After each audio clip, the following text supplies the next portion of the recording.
All right, now here we have an input field or a control for selecting a contact method. When we tap this control, on iOS, you can see a panel appearing from the bottom of the screen where we can select an item. Done. And on Android, this is how it works. So tap. Now we get a pop-up with a list of items. And Windows is similar. So let's see how we can use a picker. Back in our main page, I'm going to add a picker element. Now this picker has a property called items, which is a list of strings.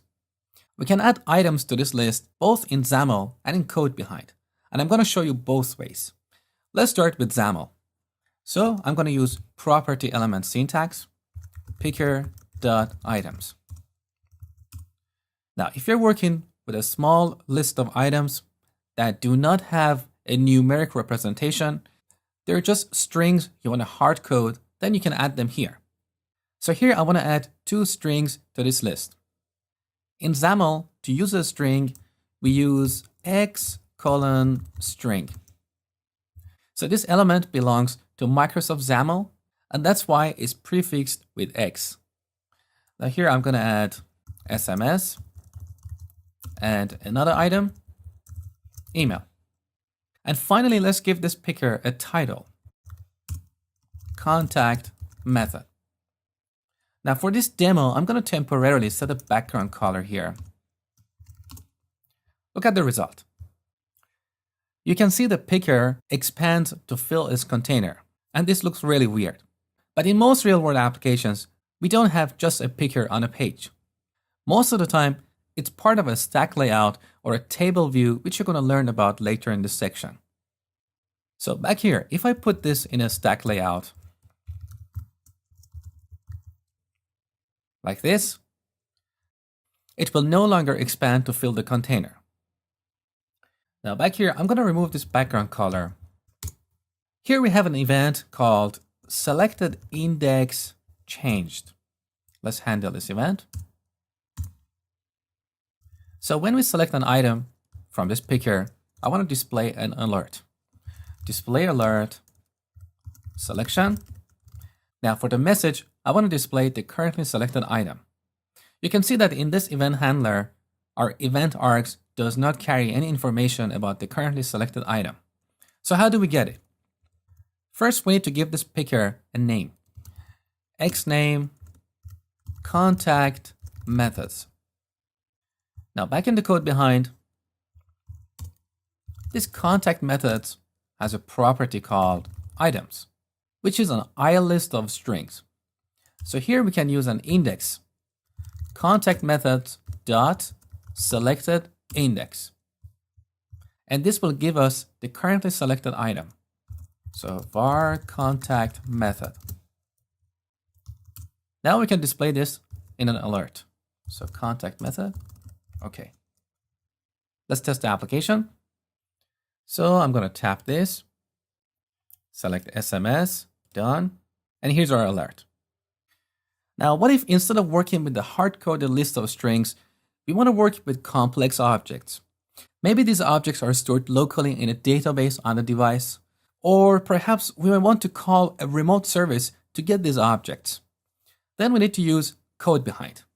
So I'm going to remove these hard-coded items here.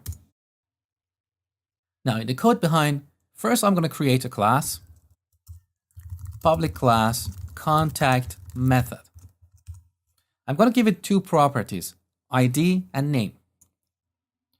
Now let's say these contact methods are stored either locally in a database on the device, or we're going to call a remote service to get them. Where they are stored is implementation detail and it doesn't matter. So I'm going to create a method here. Private ilist of contact method. And I'm going to call it get contact methods. This method is responsible for returning contact methods. Where they are stored, it doesn't matter. So for now, I'm just going to hard code a list of contact methods. Return new list of contact method. And here I'm going to add two objects, new contact method, ID1 and name SMS. I'm going to duplicate this. And for the second one, I'm going to use email with the ID2. Now, in the constructor, we're going to get these contact methods and add them to the items property of our picker. So for each var method in get contact methods, picker dot items dot add method dot name. Note that because this items property is a list of strings, we still need to add a string to this list. So we cannot add the whole object. But I'm going to show you how to access the ID of the currently selected contact method. So here we populate our picker. Now in selected index changed handler, I'm going to rename this variable to name. So this is the name of the currently selected contact method. Now to get the ID for this contact method, we can call get contact methods again. And then I'm going to use link. So I'm going to filter this list, get a single contact method with this name. So cm goes to cm.name equals name. This would give us the whole contact method object.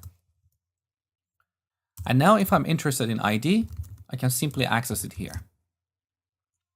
Now, a side note, for performance reasons, it's better to store the result of get context method in a private field so we don't have to call this method twice.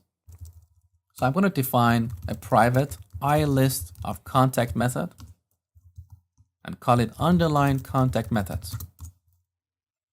Now in the constructor, I'm going to set this private field to get contact methods, then iterate over this field, contact methods, and also in selected index changed handler, I'm going to replace the call to get contact methods with our private field. So this is how we work with pickers. Pickers are useful when you're working with a small list of items. If you're dealing with a large list of items, it's better to navigate the user to a second page with a list view. And that's what I'm going to show you later in this section. Next, we're going to look at date and time pickers.